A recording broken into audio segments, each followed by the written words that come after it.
السلام علیکم ناظرین، آپ دیکھ رہے ہیں دبئی نیوز اردو۔ اگر کسی مسافر میں پرواز کے بعد اگلے 31 روز کے اندر ہی اندر کرونا کی تشخیص ہو جاتی ہے تو ایسی صورت میں اس کے علاج کے تمام اخراجات ایئر لائن اٹھائے گی، جس کے لیے 1.5 لاکھ یورو یعنی 6,60,000 درہم کی حد مقرر کی گئی ہے۔ اس طرح اگر کسی مسافر کو قرنطینہ میں جانا پڑتا ہے تو ایئر لائن کی جانب سے 14 روز کے قرنطینہ کے لیے 100 یورو یعنی 440 درہم بھی فلائی دبئی برداشت کرے گی۔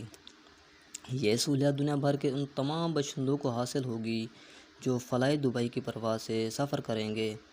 فلائی دبئی کے چیف کمرشل آفیسر حماد عبداللہ کا اس حوالے سے بھی کہنا ہے کہ مسافر اور عملے کی صحت کی حفاظت ہماری پہلی ترجیح ہے۔ اس وجہ سے کورونا کی وبا کے دوران یہ سہولت فراہم کی جا رہی ہے۔ اس شاندار علاج سے زیادہ لوگ فلائی دبئی سے سفر کرنے کے لیے تیار ہوں گے۔